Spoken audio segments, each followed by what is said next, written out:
Hi, I'm Laurie A. Couture, author of Instead of Medicating and Punishing, and the upcoming book, Nurturing and Empowering Our Sons. I'm doing this video after quite a long hiatus from my YouTube channel, and I thought that this COVID-19 crisis was a good time to basically start to do some videos again and bring back my YouTube channel, especially concerning the situation going on with remote learning and how unfortunately it is being confused incorrectly with homeschooling. So I first want to say that I hope that everybody out there and their families are safe at this time, and I'm hoping that you're spending a lot of time doing many diverse activities indoors and outdoors, especially outdoors, because that's what's going to benefit you and your family holistically in body and mind, rather than sitting home in front of screens.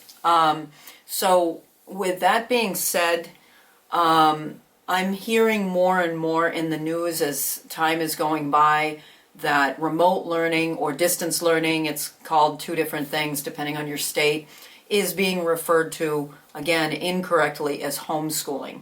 So I wanted to talk about today 7 ways that homeschooling and remote learning are different. I'm a very passionate supporter of homeschooling because I believe it is the natural way for children to learn, especially when it's freedom-based, what we tend to call unschooling, or really it's just natural learning. The label unschooling is from the 1970s, thanks to John Holt, but really children learn authentically. You don't need to do anything to them. I also unschooled and homeschooled my own son all the way through graduation, and every moment of that time that I had with him is so precious to me now, and I would not trade that for the world. So what I am hoping to do is to help families right now who are super stressed out with this remote learning thing to be able to understand that it doesn't have to be that way. That's not what homeschooling is about, and you can actually make the leap now, sever ties with the actual school-at-home situation and schooling, and actually leap into real homeschooling. So let's talk a little bit about some ways that remote learning and homeschooling are different. So number one, right now, remote learning is stressing children, it's stressing parents, and it's stressing teachers. One of our local newspapers had an article that the SAU locally is actually calling for what they call a mental health break.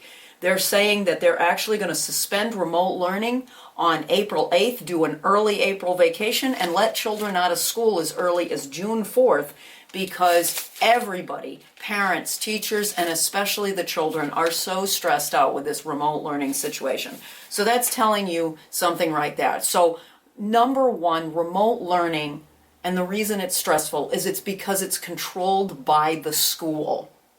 So that's very different from homeschooling. Homeschooling ideally is controlled by your child. It's child-led and led by the child's interests, and it's guided by you, the parent. So that's number one, why it's very different from homeschooling. Number two, remote learning takes your child's attention away from play, which is the primary vehicle by which all children, including adolescents, learn. Play is truly the work of children. That is not just a cliche. That has been said by many child advocates, including the gentleman Bob Keeshan, who played Captain Kangaroo. I believe Mr. Rogers had even echoed it. It's been echoed by many child advocates. It's not just a platitude. It really is the truth. Developmentally, neurologically, play is the means by which children absorb and create those neuron connections that are enduring and lasting. When play is not involved, it's just assimilation of information. So remote learning, again, takes children away from play. It's propping them up in front of a screen. It's teacher-based, whereas homeschooling frees children to learn naturally. Learning happens all the time, everywhere you go. In fact, in my state, one of the impetuses for this remote learning was that we need to keep children learning, as if learning can't happen unless somehow the school is involved. So it's important to understand that remote learning does not promote play. Homeschooling, ideally, if it's done in concert with the child's development, is play-based. Also, remote learning is not developmentally appropriate. Neither is schooling. So like schooling, remote learning is not developmentally appropriate. Whereas ideally, again, if homeschooling is child-focused, child-led, and parent-guided, homeschooling is developmentally appropriate because it's driven by your child's needs, holistic needs, and his or her interests. So that's an important piece to understand. The third difference between remote learning and homeschooling is that remote learning, like schooling, is primarily one size fits all. We've got millions of children in this society, and one size does not fit all. In fact, most children are kinesthetic and hands-on learners, especially boys.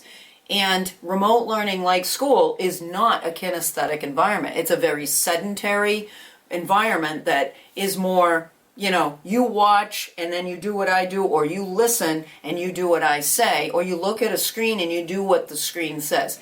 That's not kinesthetic. That's not body-centered, hands-on learning, which is done with the whole body, which is done with the fingers, the hands, and the whole holistic self of the child. So homeschooling ideally is designed to meet your individual child's interests, needs, strengths, their unique learning style, whether that's logical, mathematical, verbal, linguistic, more spatial learning, or more kinesthetic learning, and matches the modality of the way they take information in. Do they take information in through the body? Do they take it in more through the auditory channels, or visually, or do they do it with a combination of two? Homeschooling is designed for that particular child.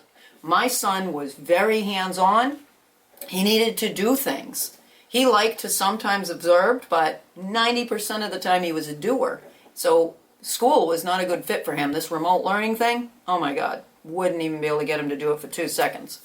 So the fifth difference between remote learning and homeschooling is that remote learning, like school, requires your child to sit in front of a screen. Now, unfortunately, children today are just getting way too much screen time as it is. And then you add remote learning to that, and they are now spending hours staring at a screen, which is negatively impacting their eyes.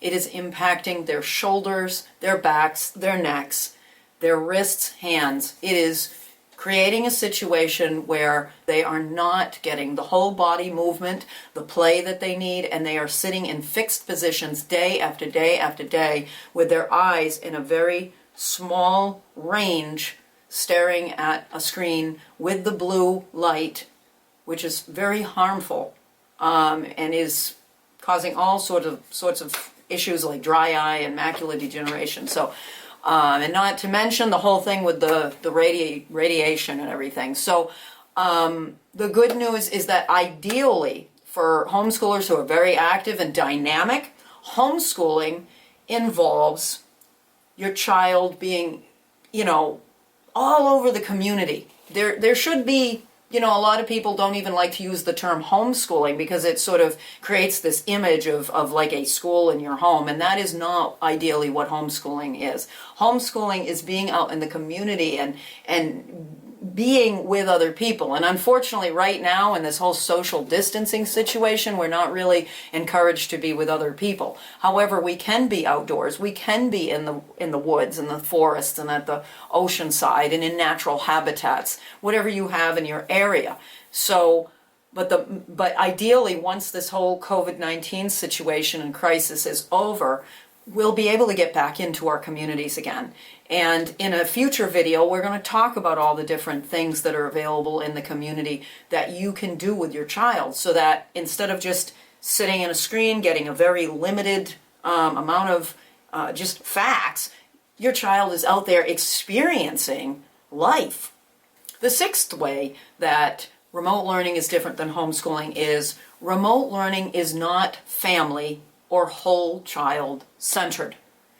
It's very much student-centered, We do this to you, just like in school. You will show up and we do this to you. We fill your mind with facts that we feel are important, whether you want them or not, whether you can process them or not, and you need to then regurgitate those. So remote learning is not about your family. You might have more than one child. You might have a few children. The teacher might have children. So it's not about the teacher's family either. So remote learning is not a whole child or family-centered approach, whereas homeschooling is 100% whole child. It's whole family. And ideally, the whole family can be part of that process of your child learning and exploring and creating. Everybody ends up doing it, and everybody, including the parents, end up discovering their passions and interests right along with the children. So that's a huge way that homeschooling is different than remote learning. Also, here is one of the biggest complaints that I hear is that parents are terrified that the boredom and the restlessness and the conflict that they're seeing with school vacations and with remote learning is what homeschooling is all about and how it would be with their child. And I am here to tell you, no, those behaviors are a product and a consequence of schooling. They are not nature's intent, nor are they natural. So what you're seeing is when children know they have to go back to school, when they know that when they are so used to and they have been indoctrinated and trained to do what they are told and by a bell and by a system and by a date and by a time, they end up not knowing what to do with themselves when they have all this freedom. And there's a lot of parent-child conflict because the parent is trying to get them to do something. And so they just sort of lie there, or they lounge, or they sleep really late, or they just sit there in front of a tablet or a phone all day, or playing video games. And so homeschooling is very different. Now, wise homeschooling parents understand that there needs to be a detox period so that your child can detox from the schooling situation. There was one homeschooling mom who used to do 1 month for every year. I gave my son as much detox time as he needed. And you need to let your child, find what if they already don't have passions, then you need to help them rediscover their passions for learning and what types of things they're into. Make sure to keep them unplugged during this time so that they are really connecting with what they are really interested in. Are they interested in music, art, science, sports? Help them rediscover that, whatever they were passionate about when they were younger. This detox period will also help the two of you to reconnect and focus on the parent-child relationship rather than this conflictual relationship with you're always having to force them to do things that the school wants them to do that they don't want to do, which immediately puts you and your child like this. And so that is not part of homeschooling. So the beauty of this all is after a detox period, after that whole, fear of missing out, oh my God, I want to see my friends. Well, that, once you start building a community where your child can make friends in the homeschool community and then maybe see their school friends at later times, once all of that is detoxed and passes, then you'll be able to see the calmness and a serenity coming over your lives, and you will get into a routine, and things will be more driven by people's needs and interests rather than a school's schedule and requirements. So these were 7 different ways that remote learning is different than homeschooling. In my next video, we're going to be discussing how easy it is to withdraw your child from the school system and begin your homeschooling journey. Yes, you can do it. I was a single working mom with an income that was very challenging, and the way I looked at it was I did not see traditional schooling as an option for my son. So it was not easy, but it can happen with some planning. So right now, you've been remote learning, your children have been home, you've had to make sacrifices for that. So this is an unprecedented time in history where all these parents are able to see, oh my God, you really don't need school in order to learn. And they may start to feel more competent about it. Or sadly, the reverse could be true too, is that they feel less competent because they're seeing this remote learning is so difficult. Oh my God, it would be difficult. I wouldn't want to do it. So, but homeschooling is such a freeing experience for you and your child. So I want to help parents to understand in a different video. We'll have a little bit more time in that video to talk about how easy it is. In some states, it's as simple as writing a letter of intent and sending that off to your superintendent. It's as simple as that. Other states, it's a little more complex. You may have to write a curriculum, but even still, that is a small task compared to having to go through all this anguish with your child. Not to mention years and years that you are missing out on a close, intimate relationship with your child and watching your child experience and grow. Instead, he or she is spending his or her days stressed out, with all the homework and the requirements and all the drama, the drama with the, peers and the social scene, as it would, what they call socialization. So we don't want children to be socialized. We want them to be social. And that's, unfortunately what our culture is asking us not to do right now. But that is going to pass. So parents, please use this historical opportunity to make the leap from this school at home into true homeschooling, which is passion-centered, child-centered, and family-centered. It's also an incredibly joyful and freeing way for your child to be able to learn and experience life. And I think it's worth it. So I just wanted to say, please stay safe, and definitely big on the hand washing. Lots and lots of hand washing. I think that's the most important piece of culling the spread of this. Hand washing. Wash your clothes when you come home. If you're sick, stay home. And right now, try to use all this extra time you have to really connect with your family and bond and keep your spirits high by doing fun things. Thank you very much.